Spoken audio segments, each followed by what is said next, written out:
Welcome to our lesson about the Help toolbar. The Help toolbar is in the Inventor title bar. Click this arrow here to collapse the search term field to save a little space. The Help toolbar provides you quick access to help files and AutoDesk resources. The binoculars icon is the search icon. You enter a search term in the blank field and then press Enter or click the binoculars. Click on one of the search results and the help file for that result opens up. Alright, let's close the help file. The key icon takes you to the AutoDesk Subscription Center. That's an online portal for customers with a valid annual subscription to AutoDesk Inventor, and it contains a number of helpful resources. The first thing to do is click here and set up your info center. Here you choose the country or region nearest your location and how often you want to check for new online content. And let's cancel out of the Info Center settings window. Next is this satellite icon. This takes you to the Communication Center, where you can get great feeds, information from blogs such as current useful design and engineering tips, and lots more. Left-click on any title to go to that file. You can make customizations to the Communication Center via the Info Center settings box as well. And let's cancel out of the Info Center settings window. The star icon you'll recognize from using Microsoft Internet Explorer. This is the Favorites icon. It displays items you've tagged as favorites, such as help topics and other information from the Communication Center and Subscription Center.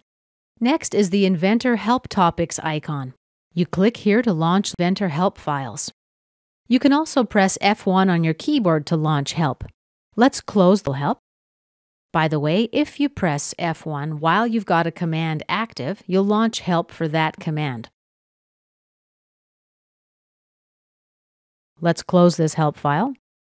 And of course, you'd achieve the same results by clicking on the help file within the commands dialog window. Let's close the help file.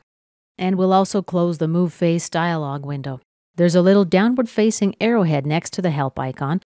Click on this to establish additional help settings and to access additional support tools. Vault, New, Learning Tools, additional resources such as online help and help with graphic drivers, Customer Involvement Program, and lastly, System Info for your software. Let's close this info window. Let's take a moment to review the help tooltips in case you didn't see this in our last lesson. Go to Tools, Options, Application Options. The Help Tooltips section is down at the bottom of the General tab. You can adjust which level of help you want displayed. You can display the first and second levels of help, or none, and set the number of seconds to delay before your mouse over prompts the tooltip to display. This Show Second Level Tooltips will display that expanded help callout that you saw earlier. Again, we can also establish the seconds to the delay. A good idea to have this a little bit longer. There's also an option to show Document tab tooltips. When you're done making your changes, just apply and close. And this concludes our lesson about the Help toolbar.